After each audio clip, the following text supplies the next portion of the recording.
All right, decent little pullback here on BTC. This is one of the things that we were kind of expecting, to be honest. Obviously, the support level kept on getting tested. So the question now is, are we going to start tumbling down and get really low, maybe, you know, the low hundreds or whatever, or is this kind of a fake out? And I think that's one of the big questions we're going to be discussing in this video today. It's more pressing, and I think one of the things that really helps us answer this is, again, looking at the S&P 500, which is still in very much mooning territory. It's literally mooning right now. It's at brand new all-time highs, and it's inching higher every single day, which is absolutely fantastic. It gives us a really strong baseline in crypto, and I think it's one of the reasons that, you know, Bitcoin's dominance hasn't actually recovered very much at all.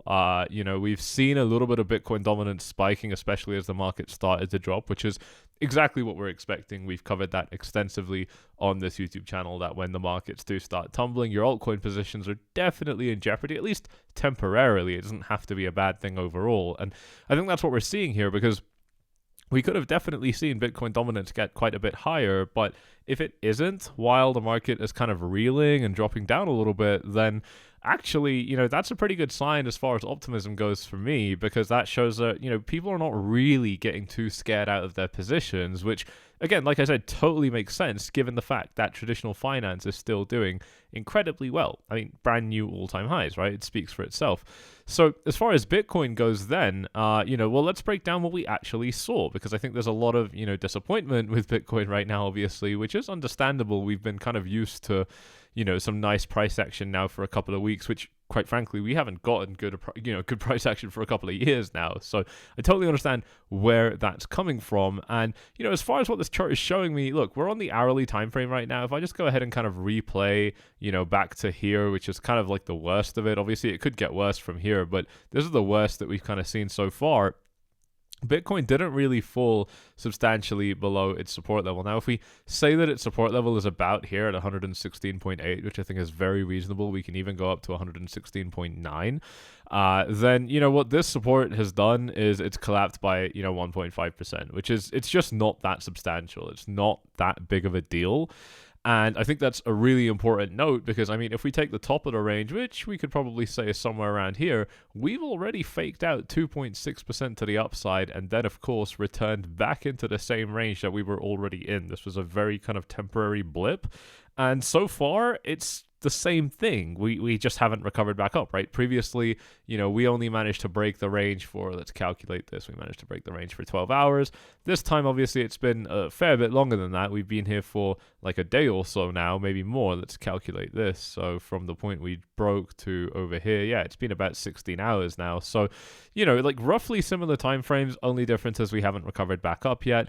And I think that's the first really important thing that we should ground ourselves with, because I know that there's going to be expectations for the market to continue to drop. And obviously, I think one of the key reasons that this is happening in the first place is just, you know, open interest and stuff like that for crypto right now. Obviously, if I go ahead and kind of reset this chart, we can see that, you know, basically longs ended up closing, right? That's more or less what we ended up seeing. We ended up seeing some shorts actually come in on this drop.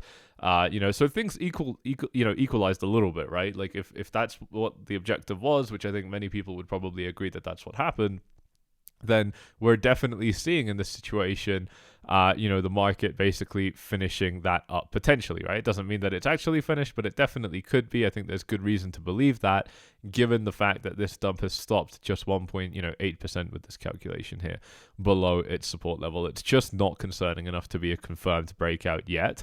And I think one of the things that this does is it quite firmly puts Bitcoin in some really strong support. You know, if we take a look at Bitcoin on this daily time frame here with the EMA ribbon, you know, Bitcoin has now managed to meet this support level. So this is something that we were watching out for on this channel for a little bit as well. Here's the 4-hour time frame with the Ichimoku cloud. We're still firmly in the cloud. In fact, this bottom line is where a lot of the bounces come in. It's usually at the top line or the bottom line. Of course, you can bounce in between the Ichimoku cloud as well, but the top and bottom lines are usually going to be the most important ones, and we haven't even hit that one yet either. So we're just looking at facts right now. You know, just want to, you know, kind of start with facts basically instead of sensationalism, just so that we're kind of all on the same page and that we understand what we're seeing here, you know, with clarity, without any cause for panic or concern at all, because I don't think that that's actually happened yet in any way that's kind of concerning just yet. But Here's the thing.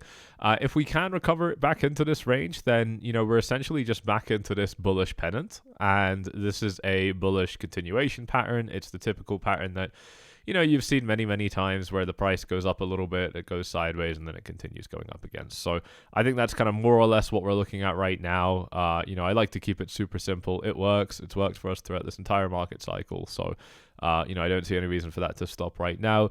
And, obviously on the flip side, if this does really turn into resistance, a level that Bitcoin can't break, then yeah, we're probably tumbling a little bit lower here. And as far as support levels go for Bitcoin, we've got 111K over here, which could definitely be interesting for Bitcoin. I think one thing that's worth keeping in mind is obviously, this is the last trading session of the week. The S&P 500 at the time of recording is going to stop trading in about 2 hours. So, that's going to open up weekend trading, which could definitely bring some shenanigans, I guess, for lack of a better word, because obviously, you could see a little bit of a drop down over the weekend followed by a recovery leading into Monday's open, right? That definitely has happened before many times. It could happen again now. The point is that you get, slightly more uncomfortable price action on weekends. Whether that's up or down, it doesn't really imply one particular direction, but in this case, it definitely looks like liquidity could be grabbed on the downside just because we've already kind of started to target the downside here. So that's something I'll keep an eye out for. I don't feel like the chances of that are super high because of things like, look, Ethereum against Bitcoin, for example, consolidating at resistance right now is a really big deal.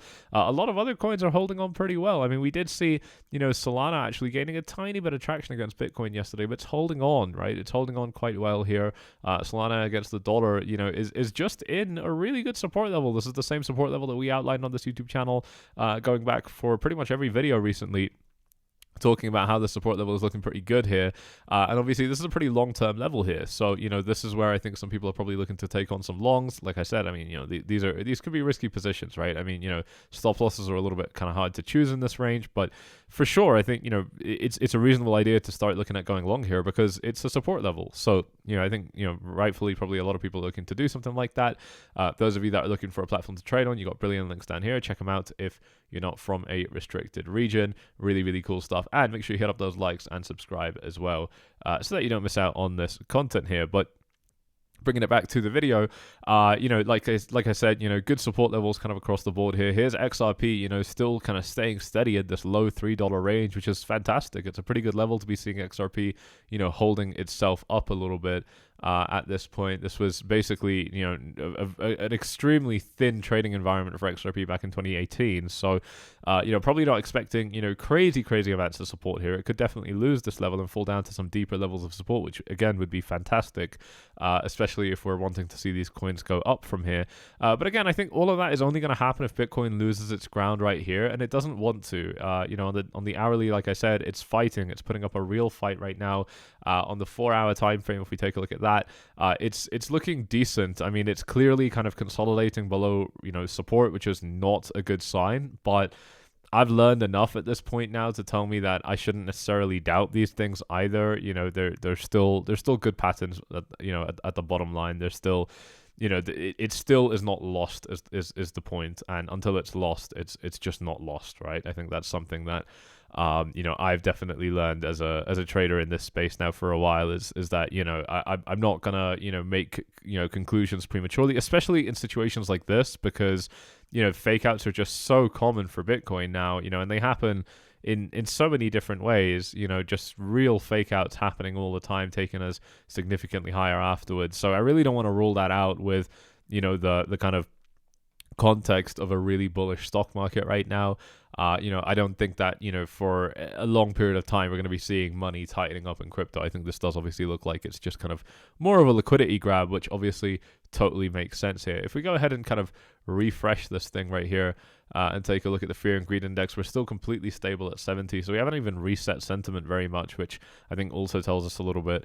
I mean, this is, it's just one metric, right? I mean, this is definitely not going to be like the best thing ever, but just one metric that I think is still, it's worth looking at least. It's worth observing. So, that's looking pretty decent there. And then, as far as upside goes, I mean, look, this is still a good pattern, right? Like you can even start, you can even start redrawing things, and like you're starting to see essentially, the same kind of pattern that we had over here playing out on a kind of smaller time frame right now, which is really good. I mean, as far as the kind of health of this trend goes, that's a really, really good sign, because we've seen how these things play out for the market, right? And we formed these in both directions, by the way. Sometimes they're kind of angled higher rather than angled lower, which is unconventional. In traditional markets, that wouldn't really be a good sign. But for us in crypto, typically what we are seeing is just the prevailing trend kind of dictates what we do, and any kind of slow price action in between, or any kind of downward sloping, not super aggressive price action that happens in between,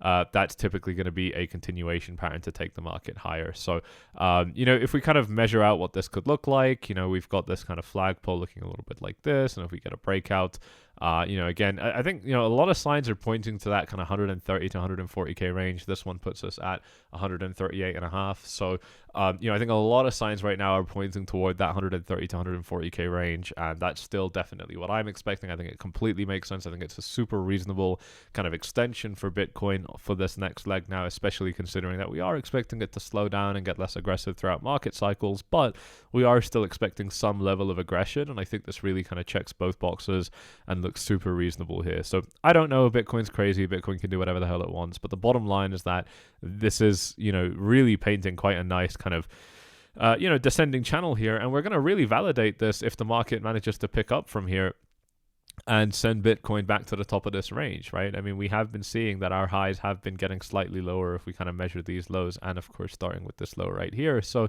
if Bitcoin manages to punch in a new low at 119 and then capture support down here, that's going to be plenty. I mean, that's, third kind of real test of this level, and I think that can really, again, open the skies up for crypto, and that would also line up with weekend price action, right? I mean, this is a very ambitious take for weekend, because, that's a lot of price action to happen inside of, 2 or 3 days. But it's still something that I wouldn't rule out, because it looks like Bitcoin is kind of trying to coil up in some way, similar to, I think, what we've seen before. I could be reading this completely wrong, of course. I'm just one guy, but that's what I'm seeing right here. Nothing too crazy. Honestly, nothing too amazing, but I mean, what else do you want? Ultimately, it's a bull market, and we're consolidating after, we're essentially just moving slowly after a big move. You can read into this and say that we lost the range, but like I said at the very beginning of this video, I think that would be missing, some context. For the most part, I think Bitcoin can definitely comfortably kind of fake out a little bit and still stay completely fine. So I don't think that we've lost this yet. But like I said, if we do, obviously support is probably going to be down here at about 111k, 112, 110, or somewhere in this range, as a first support level would make a lot of sense. But obviously it's going to have quite a bit more support as it gets into the low 100s, and that would be a really, really nice zone to see Bitcoin fall into. But again, I mean, that's probably going to require, and by the way, it's entirely possible. The S&P 500 has been largely up for this entire week, right? If we take a look at this, this weekly candle here, if I just zoom in, this is, a pretty decent weekly candle here, followed by, another up candle before that, and another one before that, and another. So that's, a good few weeks of consecutive upward price action, which I think definitely implies some sort of a pullback for the S&P 500 for the next week. And, if that does happen, that's really going to open up the arena for Bitcoin to drop into that lower kind of 100k range and capture all of the liquidity it wants in order to, finally continue to go up. And, it's totally not something to be concerned about at all, in my opinion. We've seen Bitcoin do this many, many times throughout I mean, this is very typical, healthy, price action for any chart. I mean, this is a really good chart overall, in my opinion. So, just watching how it's kind of moved up with consolidation in between, to me, it's just healthy. If it pulls back, if it really takes a shit, if it starts looking a little bit like this, throughout the next week, that's still not concerning. It's still just a pullback. So, pulling back into support is actually something that I welcome. It's something that I love, that I look forward to, because that's where we really start to open up more opportunities to make more gains. And honestly, those ways are typically safer as well. So I think that's really, really exciting. But with that, ladies and gents, pretty much done here. I hope you have enjoyed this video. If you have, hit up those likes, subscribe, tick the bell, do all that good stuff. Check out the exchanges. Like I mentioned, you've got 𝗙𝗂𝗟𝗟𝗓𝗪 here with some pretty cool, updates that the team is sending in, chart updates updates and stuff like that. And Bybit remains the best in the game with access to traditional finance markets now, including stocks, which is absolutely sick. So check them out if you are allowed to in your country. And of course, our exclusive program, if you want details on that, you can reach out here and a member of the team will get back to you. But with that, ladies and gents, we hope you enjoyed this one. You know what to do if you have, and we'll see you all in the next one.